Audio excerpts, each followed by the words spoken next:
Hey, September 11th. Folks, the pictures show what has happened in Lower Manhattan, but we don't have a handle yet on the devastation. The World Trade Center has collapsed, and the casualty figure we cannot even begin to guess at this point. 10:15 a.m. United 9-3. Have you got information on that yet? Yeah, he's down. He's down? Yes. When did he land? Because we have information. He did not land. Oh, he's down? Yes, somewhere northeast of Camp David. Authorities at the Somerset County Airport confirm a large plane crash about 80 miles east of Pittsburgh. You've got to assume that it's related to all of these going on. Today we remember the victims and the heroes of September 11th, 2000. And freedom will be defended. Make no mistake. The United States will hunt down and punish those responsible for these cowardly acts.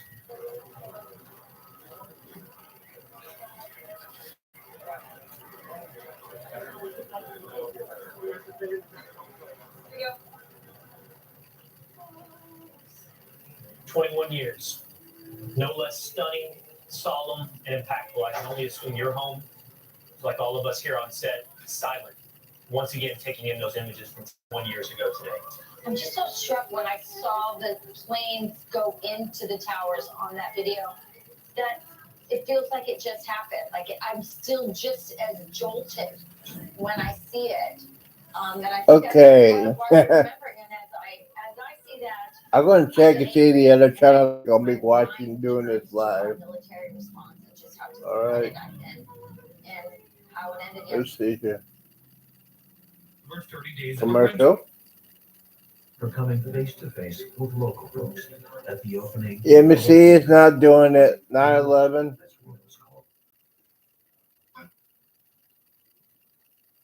ABC News special report, September 11th. Well, ABC.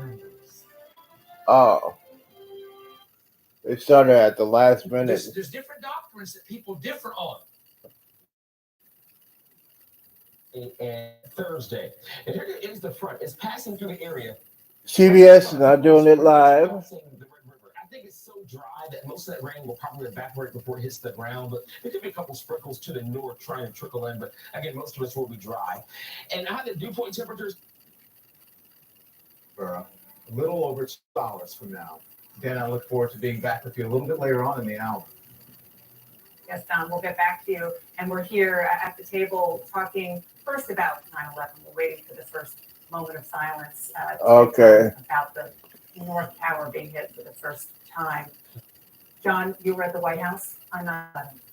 After the North Tower was hit, I was at a meeting downtown, and one of our White House producers. Moment of silence.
Okay, they're carrying the flag. And now they're getting ready to read some names. And we had, as you heard, the bell tolling to observe the time that hijacked Flight 11 struck the North Tower. And then there was a citywide moment of silence during the bagpipes, and now begins the reading of the names of all those lost in September 11th. The bagpipes, the drums, I couldn't help but think that I really like the way we're commemorating this. It's beautiful. It's so respectful and yet so poignant. These are images coming to you live from Lower Manhattan this morning, honoring the lives lost on 9/11. We're broadcasting to you live, overlooking what was then ground zero of that terrorist attack on September 11th, 2001.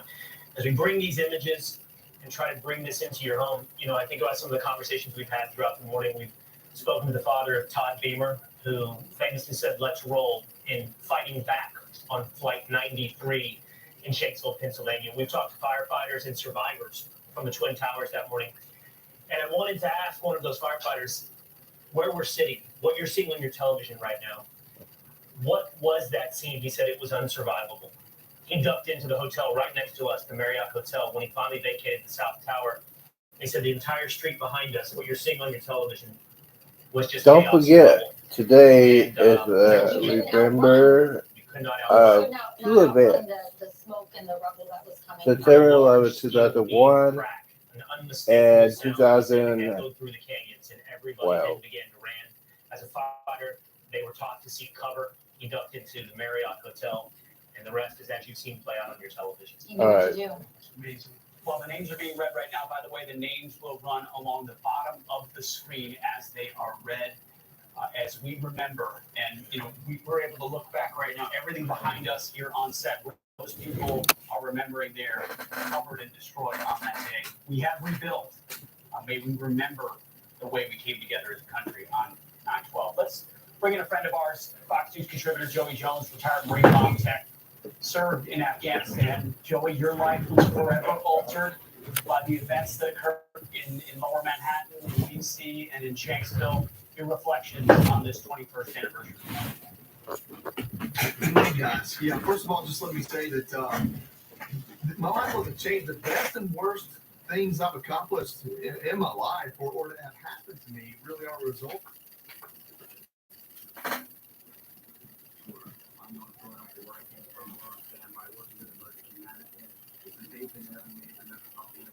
All right, so if y'all can hear me, give me a second.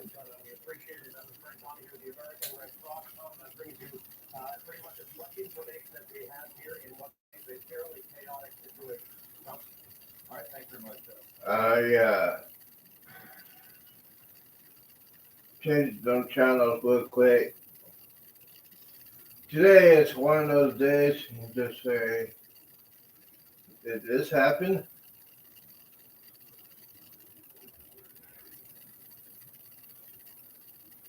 Okay.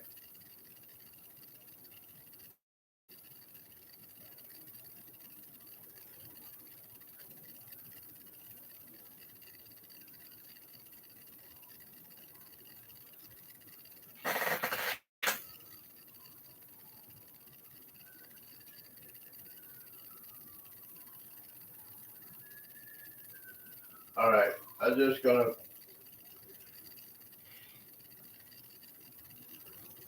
Okay, we're gonna do a timeline. Today, our fellow citizens, our way of life, our very freedom came under attack. Here we go. In a series of deadly terrorist acts. Thousands of lives were suddenly ended by evil, despicable acts of terror. Okay, this is the timeline of September 11th, 2001. Well, it was a gorgeous day. The president arrived just as usual for an event, a two-tiered event, a reading event in a small classroom, and a larger speech to a crowd in our gym about education.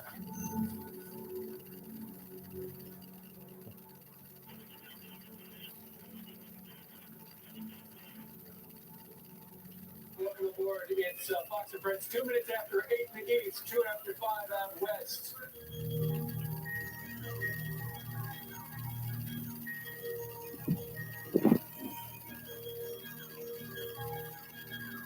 It was just a regular day. I started my day at Bryant Park at a fashion shoot. This leg has got something a little extra. There's a great item on the front page. It talks about how the Further voices in Florida encouraging reading programs. The California grand jury has decided against investigating Gary Condon. Toby from Brunswick. This is the morning of September 11th on Fox News. On that terrible day, September 11th. This is before. And now they're getting ready to show all the airplanes that are taking off. I was in the battle camp. We were starting an RF exercise. We have a couple of those a year. Also, because of the exercise, we had the fighters on alert, a little extra gas, some more weapons on board than they normally would. And the morning of the 11th, I received The a call from timeline of September 11th, exercise coordinator 2001. asking if we had gotten a notification of a hijack situation approaching from the northeast.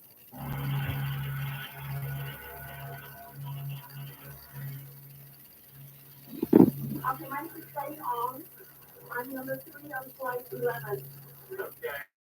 When the cockpit is not answering the phone, number 1, we got staff. I got their staff. Nobody knows who's staff 2, and we can't even get up to business class right now because nobody can breathe. You're doing a great job. Just stay calm, okay? Stay quiet. We're heading to the airport. What's going on here, Vic? We contacted air traffic control. They haven't handled it. Okay. On their off, so we don't have a definitive analysis form. They say that they can get defending. Both was handed to me. This was really coming out of our video teleconference. Boston Center has a suspected hijacked airplane. I have put the F-15 British Air National Guard base on battle station. And I said, scramble them, we'll hold them out over the water until we get the permissions if necessary. It's a hijacked airplane, we know nothing about it at all. Don't know where it is. Do not know where it is. What's going on, Betty? Betty, talk to me. Betty, you there? We just had a plane crash into a wall. The World Trade Center. The World Trade Center. Tower number 1 is on fire.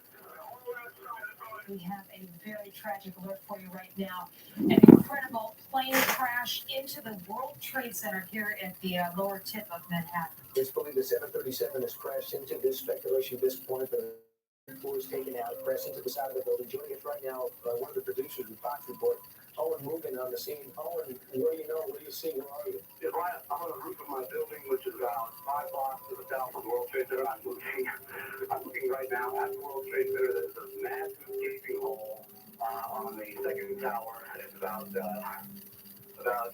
15 stories from the roof. It's just unbelievable. Look at this, a massive hole. Quiet on the floor. Wait, quiet. Yeah, hi. I'm on the 106th floor of the World Trade Center explosion up here. Okay, 106th floor. What building are you on? 102 on the World Trade. All right. Can you just smoke coming up from outside the window, Justin? Okay. Just sit tight today. All right, just sit tight. All right. The plane obviously went 2022. on one side and came out the other. This is horrible. Right now, let's hand it over to John Scott. You can see the smoke. The smoke tower is growing. There is quite a bit September 11th, inside the building. I was 2001. just walking into the studio that day, and with this little wireless IFB, we call it, I heard this very urgent voice. September 11th, John Scott, Studio B now, and it was just a minute. 2001. Pictures of from the Fox 5 helicopter. Terrorist attack. And I mean, what could you say? The two towers are home, at least during the day, to upwards of 50,000 workers. Yes, I understand. 20 floors. We have a number of floors on fire. It looks like the plane was aiming towards the building. I was on the 67th floor when the first plane hit. And it took me a second or two to catch my breath.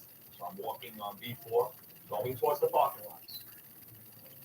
All of a sudden, the whole floor, the whole building just rocked.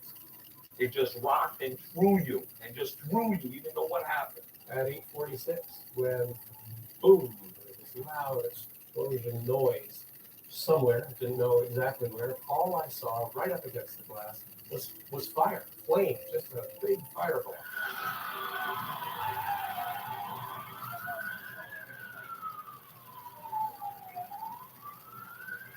I'm looking at something that's steel, and all of a sudden it's ripped like it's paper because of whatever just passed through there. Then this big heat comes blowing through. 21 years ago, Then this morning, there's silence. terrorist attack on American soil. Over the Hudson. I see fireballs falling down from the sky. I don't know what's happening, what's going on. These are coming to you live now. Debris raining down from 110 floors up. As you can see, this is a clear blue sky day in Manhattan. If this was an accident, it would be a needle in a haystack kind of accident.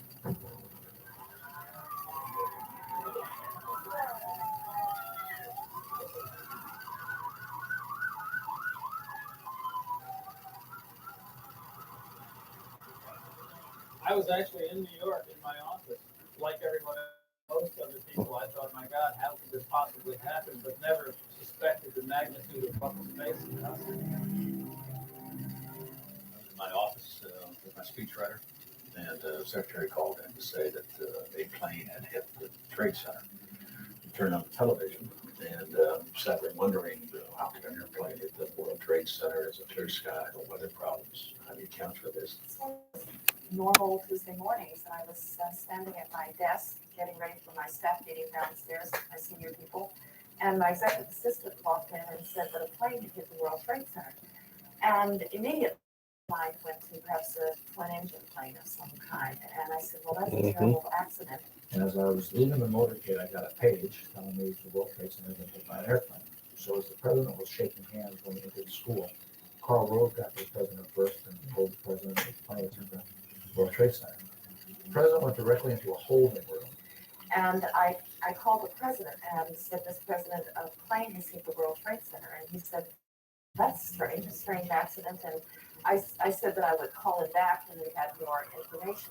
First, Thomas, I called Mayor Giuliani right away and got a hold of him right after I got off the phone with Rudy. I called the president. He was in Florida at the educational conference, and I was able to get him out of the conference and urge him to shut down the airspace over New York. He walked down with very calm. People in the staircase were well behaved. Now, I was freaking out because I didn't know what was going on. They were shutting down the airspace. We got around the mid-20s, we began to see firemen walking up the stairs. And for the people walking down, the sight of the firemen was a very calming experience. When I got into the lobby to see the damaged door, the full impact of being Now you hear silence, and it's a dead calm of dust and smoke, and all of a sudden you hear people slowly, somebody starts screaming, someone starts yelling, someone starts saying, you're hearing help, you're hearing. All right.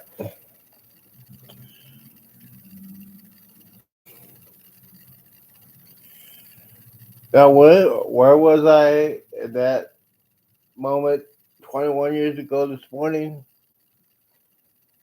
I was at my apartment. I just got off of work. Worked at a fast food restaurant called Whataburger. I did the early bird shift. That was like, get ready to go to bed. And it's like 7:25 to 7:30. I'm in my bed, get ready to fall asleep. And when I fall asleep, I put on my TV or my stereo, listen to the news. That's what I do without wiring down after I get off of work.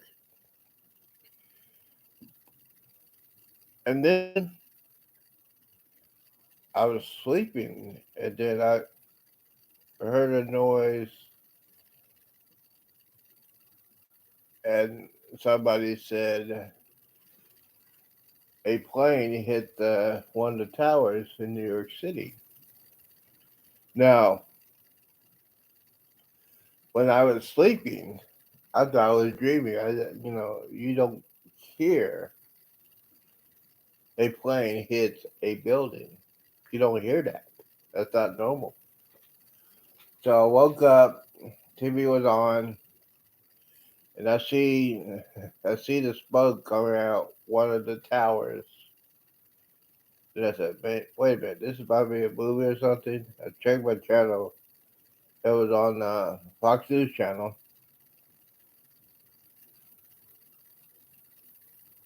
and I said, "Wow, this is real." And especially when I was going through, uh, and then on live TV, I saw another plane hit the other tower, and I said, "We're under attack by terrorists, or we're under attack by another country, and basically we're at war." And I said, "We're under attack." Now I know how people felt like on December 7th, 1941. Um, we're at war. And then I definitely knew we were at war when another plane hit the Pentagon.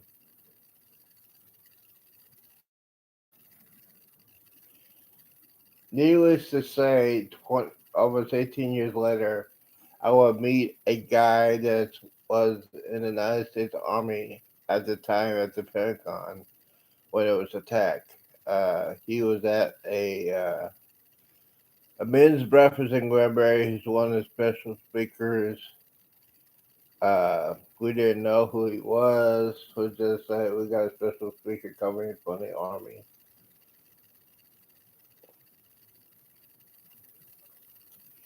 And then this guy came up, stood up, and he was telling his story when he was in the Army. And then he told what happened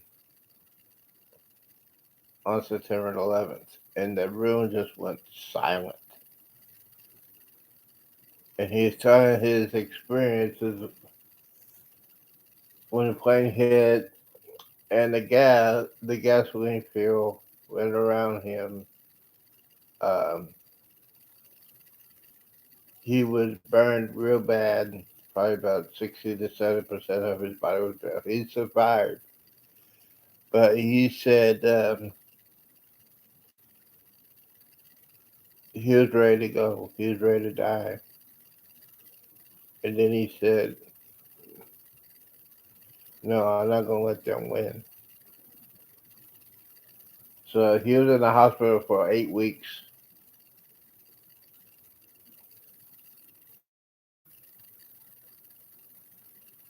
And then you realize that we were under attack by terrorists, and what we had to go through in the Pentagon, and a lot of people in the World Trade Center didn't get a chance.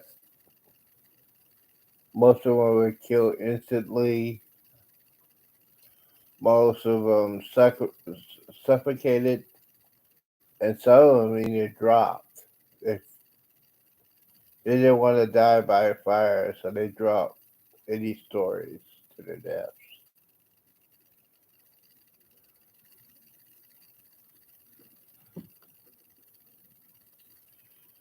But we found out who did that. The terrorist attack, Al Qaeda, Osama bin Laden. We got bin Laden, but Al Qaeda was still there. Took us a decade. I was September 11th. 2001. Another event happened 11 years later, and this one could have been stopped, but it wasn't. It was the terrorist attack against our compound in Benghazi, Libya. Different administration, but basically still, it was the Obama administration, and who was in charge of the Secretary of State was Hillary Clinton.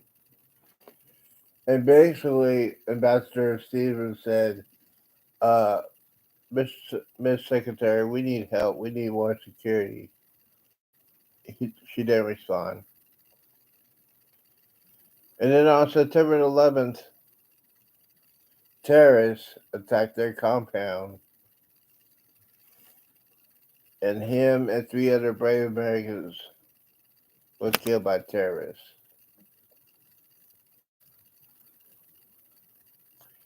Today is the 10th anniversary of Benghazi. Nobody's been charged. Nobody's been fired. Actually, people have been promoted. And some people are on the Biden administration right now, and nobody's talking about it. Not the media, not the Republican Party.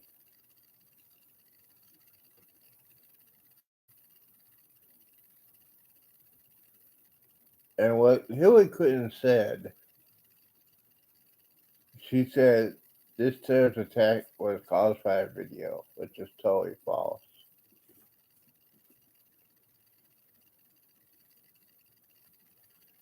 But I'm here this morning just to say